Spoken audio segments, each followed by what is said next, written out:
دیکھیں ابھی ریسنٹلی جس طرح ان کے جو بہت سے ڈائی ہارڈ ان کے فالوورز تھے انہوں نے اب پارٹی چھوڑ دی ہے، تو اس سے یہی لگ رہا ہے کہ وہ اپنے آپ کو علیحدہ کر رہے ہیں اس ایلیمنٹ سے، ان مسکرینٹ سے جنہوں نے کہ 9 جو مئی کے واقعات ہیں ان میں بہت ایکٹیولی نہ صرف پارٹیسپیٹ کیا بلکہ انہوں نے فوجی املاک کو نقصان پہنچایا، اور وہاں پہ کور کمانڈر ہاؤس میں جو کچھ ہوا اور پھر فوج کی جو تنصیبات ہیں ان میں جو انہوں نے جلاؤ کھراؤ اس طرح کی چیزیں کی، اس کی ذمہ داری عمران خان پہ بنتی ہے۔ یہ وہ کارکن ہیں جو اپنے بتا رہے ہیں کہ ہم اس میں شامل نہیں تھے۔ تو اگر اس طرح کی کوئی ان کا کوئی گروپ بنتا ہے جو کہ پیسفل ہے اور واقعی وہ اسٹیبلش کر سکتے ہیں کہ وہ پیسفل ہے اور وہ اپنے کچھ ویوز رکھتے ہیں، تو obviously ان کو تو اس طرح سے نہیں روکا جا سکتا۔ ہاں اگر پارٹی بین ہو جاتی ہے ایز اے ہول تو پھر کیا صورتحال بنتی ہے، پھر کیا یہ کسی نئی پارٹی کی شکل اختیار کرے گی؟ کیونکہ قانون میں تو یہ اختیار موجود ہے کہ جہاں کوئی فورن فنڈڈ پارٹی ہو تو اس کو بین بھی کیا جا سکتا ہے۔ مگر 9 مئی کے واقعات کی بنیاد پہ عمران خان کے خلاف آرمی ایکٹ کے تحت کارروائی ہو سکتی؟ ہاں بالکل ہو سکتی ہے، اگر وہاں پہ یہ ایویڈنس آ جاتا ہے کہ پیچھے سے ساری جو ترغیب تھی وہ یہ دے رہے تھے یا یہ اس کو سٹیئر کر رہے تھے، یہ سارے کانڈکٹ کو، سارے جلاؤ گھراؤ کو، اور کنٹونمنٹ ایریاز میں اس طرح کی وائلیشنز ہوئی ہیں آرمی ایکٹ 1952 کے تحت، تو اس میں تو وہ آ سکتے ہیں نا، اس سے بھری الذمہ تو پھر نہیں ہوں گی۔ اگر یہ ڈائریکٹ ایویڈنس اس طرح کا مل جاتا ہے کہ کڑی سے کڑی ملائیں آپ، تو اس سے پتہ چلے کہ جی پیچھے یہی تھے پچھلے 4-6 مہینوں میں جو بھی انہوں نے اسٹیٹمنٹس دی ہیں۔ بطور سابق اٹارنی جنرل کسٹڈی میں نہیں تھے عمران خان؟ نہیں، وہ تو کسٹڈی میں اس موقع پہ تھے نا جب کور کمانڈر ہاؤس میں غالباً یہ جو کچھ ہوا ہے، لیکن اس سے پہلے جو ایک مائنڈ سیٹ جو بن گیا تھا سارا، اس میں جو بہت سارے بیان انہوں نے جو افواج پاکستان کے خلاف دیے تھے، ابھی وہ دیکھنا پڑے گا کہ اس کی ریلیونس کیا ہے اس واقعہ کے ساتھ۔ اگر وہ ریلیونس بنتی ہے تو بالکل ان کو ٹریک کیا جا سکتا ہے۔ آپ سمجھتے ہیں کہ آج کے 21ویں صدی کے اندر پاکستان آرمی ایکٹ کے تحت سویلین کو ٹرائی کیا جا سکتا ہے؟ دیکھیں یہاں پہ جو پاکستان آرمی ایکٹ 1952 کا، وہاں پہ یہ تو نہیں لکھا ہوا کہ 21ویں صدی سے پہلے ٹرائی ہوگا اور اس کے بعد نہیں ٹرائی ہوگا۔ وہاں پہ تو صاف لکھا ہوا ہے کہ وہ کون لوگ ہیں جن پہ آرمی ایکٹ اپلائی کرے گا۔ تو ایک تو وہ کیٹیگری ہے فوجیوں کی جن پہ آرمی ایکٹ اپلائی کرے گا، دوسرے وہ لوگ ہیں جو کہ آرمی ایکٹ کے تابع تو نہیں ہیں، لیکن جو لوگ آرمی ایکٹ کے تابع ہیں وہ ان کو اکساتے ہیں یا ان کی تنصیبات پہ حملہ آور ہوتے ہیں، تو وہ بھی ان کے معاملات جو ہیں وہ بھی آرمی ایکٹ میں آئیں گے۔ تو یہ تو آرمی ایکٹ میں لکھا ہوا ہے، اور آرمی ایکٹ اس وقت رائج الوقت قانون ہے پاکستان کا۔ ٹھیک، اچھا عرفان قادر صاحب، یہ تو ایک 9 مئی کا واقعہ ہے جس کی بنیاد پہ عمران خان اور پی ٹی آئی پہ بہت دباؤ بڑھ رہا ہے۔ میں آپ کی اجازت سے ذرا کریم صدیقی صاحب کے سامنے ایک دوسرا کیس رکھنا چاہتا ہوں جس پہ آپ نے پریس کانفرنس کی ہے، مگر ہم شروع کرتے ہیں کریم صاحب سے، اور یہ معاملہ ہے القادر یونیورسٹی ٹرسٹ کرپشن کیس کا، جس کے اوپر عرفان قادر صاحب نے آج پریس کانفرنس بھی کی ہے۔ تھوڑا سا آپ بطور کورٹ رپورٹر اس کیس کو کیسے دیکھ رہے ہیں؟ آپ سمجھتے ہیں کہ 9 مئی کے واقعات کے علاوہ یہ جو کیس ہے یہ بھی عمران خان کو سیاسی منظرنامے سے قانونی طریقے سے ہٹانے میں جو ہے کوئی کردار ادا کر سکتا ہے یہ کیس؟ مطیع اللہ جان صاحب، اگر جو ایلیگیشنز لگائے جا رہے ہیں اگر وہ درست ہیں تو ظاہر ہے ٹرائل کے بعد اس کا فیصلہ ہوگا۔ تو جب تک کسی کا کوئی جرم یا مجرم قرار نہیں دیتی کوئی عدالت تو ہم تو اس کو معصوم اور بے گناہ ہی سمجھیں گے۔ لیکن اس ساری جو آج ان کی پریس کانفرنس تھی اس کے اندر میرا خیال ہے بہت سارے کچھ مسنگ لنکس تھے، کیونکہ مجھے نہیں پتا کہ انہوں نے کیوں نہیں بتائے۔ جو ٹرسٹ ہوتا ہے، ٹرسٹ کے 4 انگریڈینٹس ہوتے ہیں، ایک تو وہ ہے جو آتھر ہے، دوسرا سیٹلر ہے، تیسرا ٹرسٹی ہے اور چوتھا بینیفیشری ہے۔ ایسے ہی بالکل ٹھیک۔ تو ان میں کیا کس طرح سے انہوں نے ڈیفرینشیٹ کیا، ایک تو یہ بات جو ہے وہ نہیں پتا ہے۔ دوسری بات ایک یہ ہے کہ یہ جو ان کا موقف ہے کہ فیڈرل گورنمنٹ نے یو کے گورنمنٹ کو چیٹ کیا، تو یو کے گورنمنٹ جو ہے کیا وہاں پہ اس وقت کوئی اس طرح کی لٹیگیشن موجود ہے، اور کیا پاکستان کی حکومت جس کی احتساب کے مشیر ہیں جناب عرفان قادر صاحب، یہ یو کے گورنمنٹ کے ساتھ وہاں پر جا کر یہ مقدمہ اٹھائیں گے کہ آپ کو چیٹ کیا گیا؟ اس کا کیا امپیکٹ ہوگا اور اگر نہیں اٹھائیں گے تو پھر یہ ساری ایکسرسائز کا مقصد کیا ہے؟ تو پھر دوسری اس کے بعد جو ہے ایک اور کہ یہ کہہ رہے ہیں کہ جناب کابینہ کے اندر جو ہے وہ بند لفافہ کی منظوری دے دی گئی، سیل بند پڑے بغیر دے دی گئی، اور کابینہ کا آج کوئی نوٹ بھی انہوں نے پڑھا ہے۔ مطیع اللہ جان صاحب، میرا عرفان قادر صاحب سے یہ سوال ہے کہ ایجنڈا آئٹم دینا کس کا کام ہے، اور پھر رینٹل پاور کیس بھی انہوں نے دیکھا ہوا ہے، اس کے اندر بھی بہت ساری چیزیں، اور اس میں سیکرٹری کا کیا رول ہوتا ہے، کابینہ کے سیکرٹری کا کیا رول تھا، کیا اس نے کہا کہ یہ مس لیڈ کیا گیا یا نہیں کیا گیا، اور کیا کابینہ کے سیکرٹری کے اوپر ذمہ داری ڈالی گئی ہے یا نہیں ڈالی گئی؟ اور دوسرا کابینہ کے فیصلوں کے حوالے سے اب نیب کے قانون میں کوئی ترمیم پروٹیکشن بھی جو ہے وہ، مجھے یہ تو یاد ہے کہ عمران خان صاحب کے ہوتے ہوئے کابینہ کے جو فیصلے ہیں ان کو نیب آرڈیننس سے نکال دیا گیا تھا۔ بہت سارے انسٹیٹیوشنز ہیں جس میں ایکنک ہے، کابینہ ہے، اور فیڈرل گورنمنٹ کے سطح چلے ہم ان کے جواب لے دیتے ہیں، آپ نے بڑے اہم سوال اٹھائے ہیں۔ تو مطیع اللہ جان، اس کے بعد ایک تو یہ ٹرسٹ، پھر ٹرسٹ کے اندر جو ہے آپ یہ دیکھیں کہ جو سیٹلر ہوتا ہے وہ بناتا ہے کہ یہ زمین میری ہے اور اس کے اوپر جو ہے میں فلاں کرنا چاہتا ہوں۔ ان کے جواب آپ نے پوائنٹ آؤٹ کر دیا۔ تو as a trustee Bushra Bibi کس طرح سے مجرم ہے؟ تو میرے یہ کچھ سوالات۔ جی آپ نے سوال، یہ جو القادر ٹرسٹ کا کیس ہے، یہ سائملٹینیسلی 458 کنالز جو ہے وہ القادر ٹرسٹ کو دیے گئے، ایک ڈونیشن ڈیڈ بنائی گئی، اس کے تحت یہ زمین دی گئی جس کی مالیت جو ہے تقریباً کوئی 24-25 کروڑ کی تھی۔ کچھ بینک اکاؤنٹس میں پیسے رکھے گئے، کچھ 10 کروڑ رکھے گئے بینک اکاؤنٹ میں، پھر 18 کروڑ رکھے گئے، پھر کوئی 27 کروڑ جو ہیں وہ بلڈنگز پہ لگے وہ رکھے گئے، اور یہ ساری گفٹ تھی۔ اب یہ جو گفٹ ہے اس کا اگر آپ ٹوٹل حجم دیکھیں تو یہ تقریباً کوئی 80 کروڑ روپے کے قریب بن جاتا ہے پیسہ، جو کہ ڈونیشن مل گئی۔ اب اس ڈونیشن کو جب ہم دیکھتے ہیں، وہ جو نائسٹیز انہوں نے کہی ہیں اس میں ہمیں فی الحال جانے کی ضرورت نہیں ہے، وہ تو جب فائنلی اگر کوئی سٹیج پہ کوئی ضرورت پڑے گی، لیکن فی الحال ہمیں جو چیز نظر آ رہی ہے وہ یہ نظر آ رہی ہے کہ یہ ایک ہی گروپ ہے، ایک وزیر اعظم تھے، ایک ان کی بیگم صاحبہ تھی، ایک ان کی بہت قریبی دوست تھیں، اور ایک زلفی بخاری صاحب تھے۔ تو یہ سارے جو تھے اس ساری ارینجمنٹ کا حصہ تھے، ٹرسٹیز تھے۔ ہاں، اور ادھر سے پیسے جو ہیں، اتنے سارے پیسے، 80 کروڑ روپیہ مل گیا۔ 80 کروڑ روپیہ اس وقت مل رہا ہے، جن سے مل رہا ہے ان کو اسی دوران میں ہم دیکھتے ہیں کہ کوئی تقریباً کوئی 60-70 ارب کا فائدہ ہو گیا۔ اچھا، اب جو برطانیہ سے رقم آئی، اب بہت سارے سوال قیوم صدیقی صاحب نے کر دیے تھے اس میں، مثلا ان کا ایک سوال تو یہ تھا کہ یہ تو کابینہ کا فیصلہ ہے۔ اچھا، اس کے اوپر ہم آئیں گے عرفان صاحب، ایک چھوٹی سی بریک لیتے ہیں۔ یہ اہم سوال ہے جو قیوم صدیقی نے اٹھایا ہے کہ کابینہ کا فیصلہ نیب کے نئے قانون یا ترمیم شدہ قانون کے مطابق اس کو تحفظ حاصل ہے، اس کے اوپر عرفان قادر صاحب کیا کہتے ہیں؟ ایک چھوٹی سی بریک کے بعد۔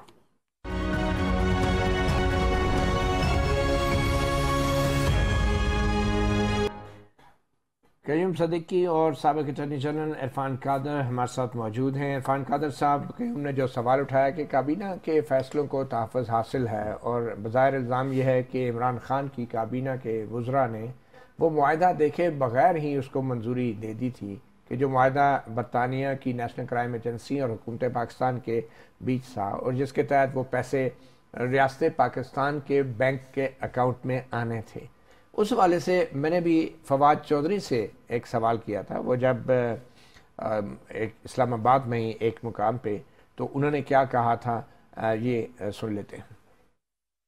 میں نے تو معاہدہ نہیں دیکھا۔ آپ کیبنٹ کے ممبر نہیں رہے؟ نہیں، وہ سیل بند تھا، کیبنٹ نے بھی نہیں دیکھا، میں سیل تھا، بغیر دیکھے کیبنٹ نے کیسے سیل کروا دی ایک چیز؟ نہیں، وہ عمران خان صاحب نے ذاتی طور پہ سیل کروایا؟ نہیں، عمران خان نے نہیں، جو آفر آئی تھی یہ کیبنٹ نے سیل کیا؟ ہاں، نہیں، این آئی یو کی طرف سے جو آپشن تھی وہ یہ تھی کہ جی یا تو آپ اس معاہدے کی پاسداری کریں جو ان کے درمیان ہوا ہے، اور $104 ملین پاکستان میں ٹرانسفر ہو جائے، دوسری صورت میں صرف ٹرانسفر کیا تک معاہدہ تھا، انہوں نے یہ تو نہیں کہا تھا کہ سپریم کورٹ کو۔ تو عرفان قادر صاحب، یہ ایک آفر یہ تھی فواد چودھری صاحب کے مطابق کہ یا تو آپ جو ہیں اس کی منظوری دے دیں معاہدے کی، ورنہ وہ پیسے آپ کو نہیں ملیں گے۔ تو فواد چودھری صاحب جو کہہ رہے ہیں بغیر دیکھے، کیا کیبنٹ ایسے کر سکتی ہے؟ کرنا تو نہیں چاہیے۔ کیبنٹ جب اتنی بڑی بنی ہوئی ہے، اور کیبنٹ جب ایک ایسا یعنی ایک ادارہ ہے جو کہ آپس میں مشاورت کے لیے بنا ہوا ہے، اور وہ مشاورت میں وزیر اعظم کی معاونت کرتے ہیں، تو پھر ان کا وہاں پہ اس چیز کو دیکھنا نہ، ہر چیز کو نظر انداز کرنا اور وہاں ایسے ہی بیٹھے رہنا، تو یہ تو اس میں تو بدنیتی کا عنصر ملتا ہے. مگر جو نیب کا یعنی اس سے زیادہ کیا بدنیتی ہوگی کہ آپ اگر وہاں بیٹھے ہیں کیبنٹ میں اور وہاں پہ آپ بسکٹ کھا رہے ہیں، پیسٹری کھا رہے ہیں، اور وہاں پہ ساتھ ساتھ میٹنگ بھی اٹینڈ کر رہے ہیں، لیکن آپ وہاں فوکس ہی نہیں کر رہے، آپ اپنا پرواہ ہی نہیں کر رہے، تو اس لیے تو آپ کو کابینہ میں لوگوں نے الیکٹ کر کے نہیں بھیجا ہوا نا جی. نہیں، لیکن عرفان قادر صاحب اگر وہ نہیں کر رہے ہیں تو اس سے جرم کون سا بنتا ہے؟ کہ چائے پینا فیڈرل کیبنٹ کے اندر جرم تو نہیں ہے نا. جرم تو آپ نے اسٹیبلش کرنا ہے نا کہ کیبنٹ نے کیسے جرم کیا ہے. اور پھر نیب کا جو ترمیم ہوئی ہے، یہ بتائیں نا. یہ سوال ہے، بڑا اچھا سوال ہے کہ جرم کیسے بنتا ہے. تو اب میں یہی چاہتا تھا کہ آپ یہی پوچھیں کہ جرم کیسے بنتا ہے. جرم ایسے بنتا ہے کہ انہوں نے یہ کہا کہ یہ جو پیسہ ہے یہ اسٹیٹ آف پاکستان کا ہے. اگر آپ اس وقت کے بہت سارے اخباروں کے تراشے دیکھیں تو نہ صرف کہ سر تراشوں پہ کیس چلائیں گے یا کانکریٹ ایویڈنس کے اوپر؟ بھی آئی تھی، نہیں پریس ریلیز ان لوگوں کی آئی ہے نا، ان ساروں کی آئی ہے. گورنمنٹ آف اور پاکستان ایک پریس ریلیز نہیں آئی بلکہ اس میں ویڈیو کلپس بھی ہیں. یعنی اس کو آپ کہتے ہیں پریس کانفرنس بھی ہے، اس پہ یونیورسل ٹیسٹمنی اس کو کہتے ہیں. جب ایک بات تواتر سے بار بار کی جائے دیٹ بیکمز یونیورسل ٹیسٹمنی. اور یہ ایڈمیٹڈ فیکٹس ہیں. میں ایڈمیٹڈ فیکٹس پہ بات کروں گا، اور ایڈمیٹڈ فیکٹس پہ قانون شہادت میں یہ کہا گیا کہ admitted facts need not be proved. تو جرم کیا بنا وہ جو ایڈمیٹڈ فیکٹس پہ بات کریں گے. تو ایڈمیٹڈ فیکٹس یہ ہیں کہ یہ انہوں نے بارہا کہا کہ یہ پیسہ جو ہے اسٹیٹ آف پاکستان کا ہے، اور ادھر سے جو نیشنل وہ جو تھی برطانیہ کی جو وہ نیشنل وہ جو ہے کرائم ایجنسی این سی اے نے بھی بار بار یہ بات کی. انہوں نے پریس ریلیز ایک جگہ نہیں ہے، کئی جگہ آئی ہے. انہوں نے کہا کہ یہ اب پیسہ جو ہے it will be repatriated to the state of Pakistan.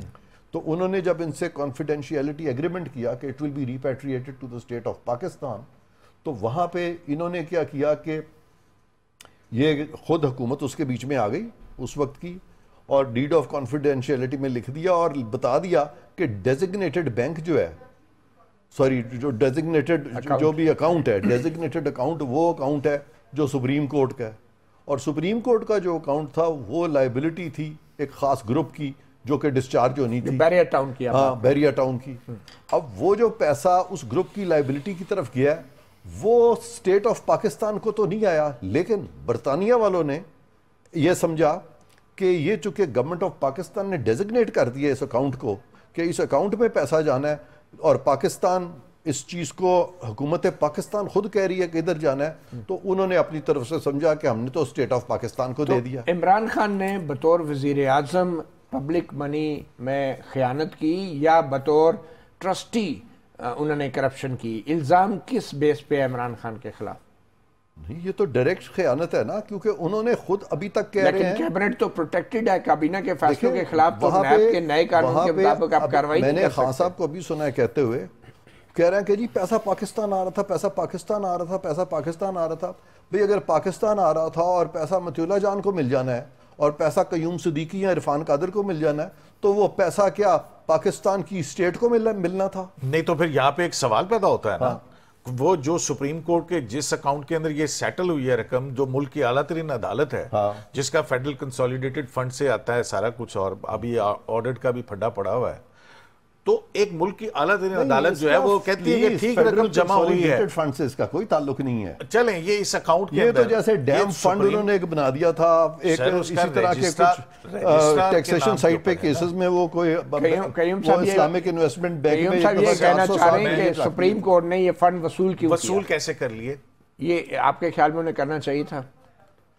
ہاں، لیکن ابھی پیسہ اگر وہاں پڑا ہوا ہے تو نیچرلی اس چیز پہ نہیں، لیکن ابھی یہ آپ کی بات بالکل سوچنے والی ہے کہ سپریم کورٹ نے یہ ساری چیز کو ان کو چاہیے تھا، اگر وہ برطانیہ سے آ رہی تھی تو میں سمجھتا ہوں کہ یہ سپریم کورٹ کو بالکل دیکھنا چاہیے، یہ چیز دیکھنی چاہیے. اور کیوں نہیں انہوں نے دیکھی؟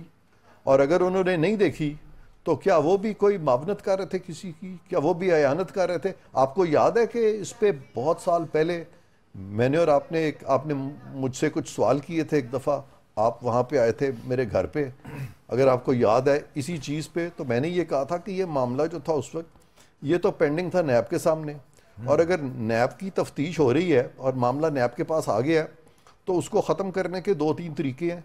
یا تو وہ ریفرنس فائل ہو جاتا, اور ریفرنس اگر ہو جاتا فائل تو وہ یہاں اینڈ ہوتا کنوکشن میں یا ایکویٹل میں, اور دوسرا رستہ تھا وہاں پلی بارگین ہوتی یا والنٹری ریٹرن ہوتی. سپریم کورٹ کو کیا اختیار ہے کہ جب معاملہ نیب کے پاس آ جائے تو سپریم کورٹ خود ہی یہ سارا کچھ تو نیب کے ریفرنس میں تو رجسٹر لہٰذا قیوم صاحب ایک سیکنڈ, تو آپ اس کو بنا رہے ہیں اس میں ہمیں یہ بھی دیکھنا پڑے گا اس ساری چیز میں کہ سپریم کورٹ کا وہ ایک ڈیفرنٹ کیس ہے, وہ جو لائبلٹی ہے وہ ڈیفرنٹ ہے, لیکن اب یہ ساری چیزیں کٹھی ہو رہی ہیں, مکس اپ ہو رہی ہیں. ابھی یہ جو سوال کر رہے ہیں اصل میں وہ یہ ہے کہ کیا ملک ریاض بھی شریک ملزم ہے اس کیس میں, اور پھر رجسٹرار پیسہ تو وہاں پہ گیا نا. یہ بڑا انٹرسٹنگ ہے کیونکہ اس پہ جب میں نے دیکھا تو اس پہ جو برطانیہ کی وہ جو نیشنل کرائم ایجنسی ہے انہوں نے کہا ہے کہ یہ کسی فرد واحد کے خلاف کوئی کرمنالٹی اس سے رائز, وہاں لکھا ہوا ہے, بیچ میں لکھا ہوا ہے. جو زمین دی ہے ٹرسٹ کو اس میں برطانیہ کی ایک سیکنڈ پہلے وہ برطانیہ میں ون بائی ون چلتے ہیں, ذرا آہستہ چلتے ہیں. اس میں انہوں نے وہاں پہ لکھا ہوا ہے کہ کسی فرد کے خلاف کوئی جرم نہیں ہے اس میں, اور یہ ایک لائبلٹی ہے جو کہ یہ پیسے کی حد تک بس ہے. یہ کہ سر یہ بتائیں ملک ریاض نے رشوت دی عمران خان کو یا نہیں؟ کیا ملک ریاض نے 450 ایکڑ زمین کی 458 ایکڑ زمین کی رشوت دی عمران خان کو یا نہیں, یہ بتائیں. اچھا اس میں رشوت کیسے ہے پہلے یہ بھی ایک سیکنڈ. اب ملک صاحب کا تو موقف پروبیبلی یہی ہوگا نا کہ یہ ڈونیشن تھی, ڈونیشن ڈیڈ ہے نا ایک وہاں پہ. اب خان صاحب کو وضاحت کرنی پڑے گی کہ اتنی بڑی ڈونیشن آپ کو کیوں دی, اور اس نہیں یہ تو جو دینے والے ہیں اس کو وضاحت کرنی چاہیے نا, خان صاحب کو تو بات کی بات ہے. نہیں میرا نہیں خیال, میں اس سے اگری نہیں کرتا. وہ اس وجہ سے کہ ہمارے پاکستان میں آپ کو پتا ہے کہ لوگوں کے بڑے بڑے معاملے جو ہیں وہ کئی دفعہ وہ ان کو یہ ملک صاحب نے تو یہ باتیں کی ہوئی ہیں, انہوں نے تو یہاں تک پہیے لگانے پڑتے ہیں فائلوں. مطلب ملک صاحب معصوم ہیں؟ نہیں معصوم نہیں. میں آپ کو میرا سوال وہیں پہ میں ملک صاحب کو ڈیفینڈ نہیں کر رہا, ویسے بات کر رہا ہوں. میں بھی نہیں کہہ رہا کہ آپ, میں آپ کو بتاتا ہوں. ہاں میں آپ کو بتاتا ہوں. یہ جو تھا نا کہ جی رشوت لینے والا دینے والا تو دونوں کو پکڑ لو, یہ ایک رومن لا کا میگزم ہے, میں آگے بھی ذکر کر چکا ہوں آپ کے پروگرام میں, نہیں بھی کیا. میں ہے کہ رشوت لینے والا دونوں جہنمی ہیں. ٹھیک ہے نا, وہ آگے جا کے جہنمی ہو جائیں گے نا. یا دنیا کی حد تک تو ایکسٹرپی کوز اے نان ریٹر ایکشن کا جو پرنسپل تھا, جو ہمارا جو قانون ہے وہ بھی دونوں کو سزاوار سمجھتا ہے. نہیں ایسے نہیں ہے.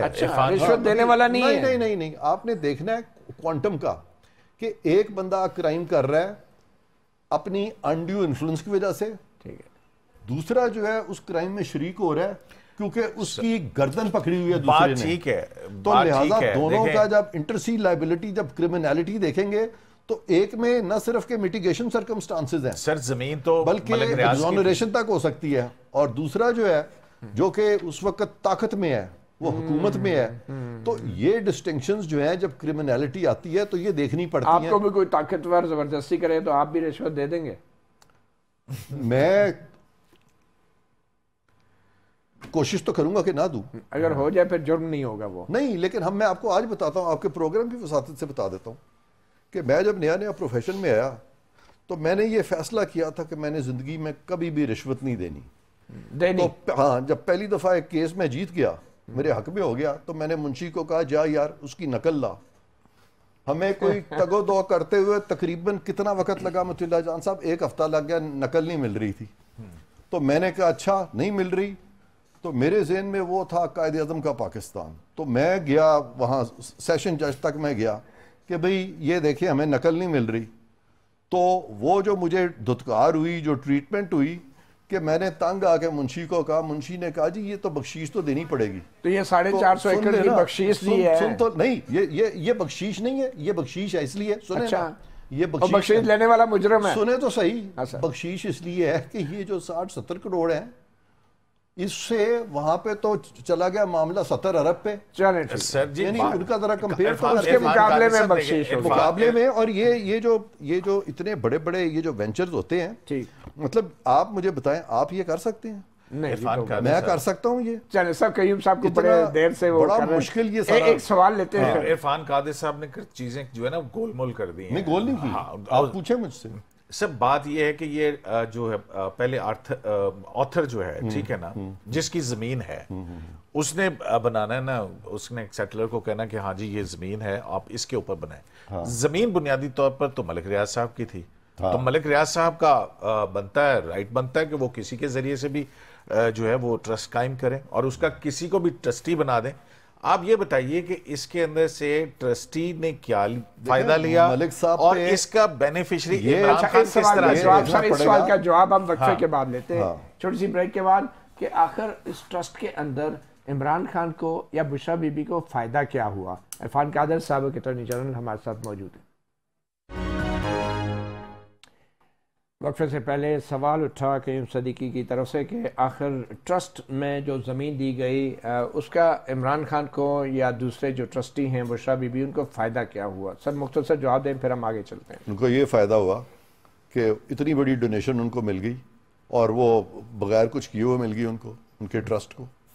ہاں کچھ کر کے بھی ڈونیشن دی جاتی ہے, ملتی ہے یا نہیں, کوئی بھی نہیں دیتا اتنی بڑی. آپ یہ کہہ رہے ہیں کہ جو کابینہ نے فیصلہ کیا 70 ارب روپے کا جو فائدہ دیا یہ اس کے بدلے میں یہ جو ڈونیشن ہے, کیا کسی شخص نے اس پہ کوئی جبر تھا کہ اس نے دی, یا کہ یہ ایسی ارینجمنٹ تھی جس میں کہ دونوں اکو مکو تھے؟ تو آپ کے خیال میں ملک صاحب کے کوئی فائدہ ہوا, ملک ریاض صاحب کو بھی اس ڈونیشن میں ہاں یہ چیز اب نیب کو ورک آؤٹ کرنی پڑے گی کہ اگر تو دونوں کے لیے ون ون سچویشن تھی اور یہ ہو رہا تھا کہ you scratch my back and I scratch yours, تو اس صورت میں تو نیب کو نوٹسز تو سب کو دینے پڑیں گے, اور میرا خیال ہے کہ انہوں نے نوٹسز سب کو دیے ہیں, انہوں نے سب کو دیا اور سب کو سنا جائے گا, سب کو سنا جائے گا. ایک سابق وفاقی وزیر فیصل واڈا انہوں نے بڑا سنگین الزام لگایا کہ آئی آئی کے سابق سربراہ جنرل فیض حمید نے بھی اس سارے ڈیل میں بڑا فائدہ اٹھایا. سنتے ہیں پھر آپ سے بھی رائے لیتے ہیں. اوکے.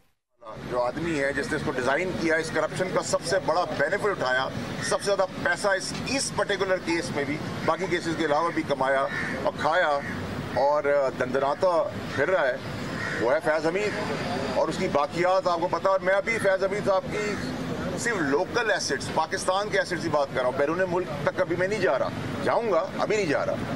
ان کی باقیات سینیٹ میں ہی موجود ہیں, دائیں بائیں بھی موجود ہے. میرا شہزاد اکبر کا بہت سیویئر آرگیومنٹ ہوا اور اس کے وٹنسز ہے. جب میں نے اسے کہا کہ یہ خان صاحب کو میں نے کہا یہ آدمی سلطانی گواہ بنے گا, یہ ملک سے بھاگ جائے گا, اور اس آدمی کو اور کچھ اور آدمیوں کو بھگانے بھی فیض حمید کا ہاتھ ہے. تو عرفان قادر صاحب, فیض حمید صاحب بھی, ان کا بھی کوئی کردار ہے اس ساری ڈیل میں؟ مجھے نہیں پتا اس حوالے سے, مجھے بالکل نہیں پتا.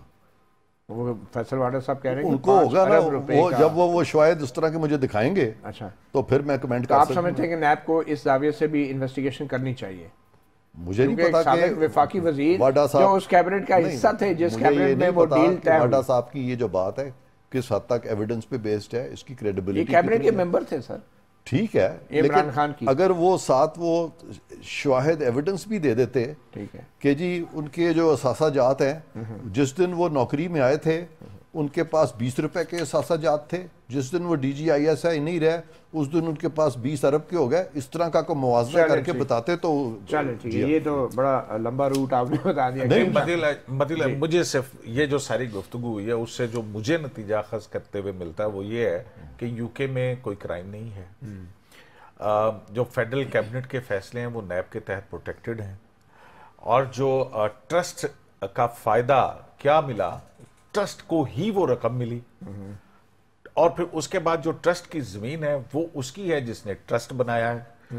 تو پھر ملک ریاض صاحب کو نہ تو کچھ ملا نہ دیتا, تو پھر یہ اس کے کرمنالٹی کہاں آئی جس کو اسٹیبلش کرنا ہے وزیر اعظم کے. اچھا, ملک ریاض صاحب کو وہ جو 60-70 ارب روپیہ, قیوم صاحب کو جو 60-70 ارب روپیہ ملک ریاض کے بیاہ پہ سپریم کورٹ میں جمع ہوا, ملک ریاض کو ابھی بھی کچھ نہیں ملا. نہیں دیکھیں, بات یہ نہیں ہے, بات یہی ہے 60-70 ارب روپیہ کس کھاتے میں سپریم کورٹ میں جمع ہوا. رجسٹرار یا سپریم کورٹ کو کیا نوٹس بھیجا گیا؟ پہلے آپ اس پہ رائے دیں نا, رجسٹرار سے بعد میں پوچھیں گے. آپ بتائیں کیا 60-70 ارب روپیہ ملک ریاض کا تھا؟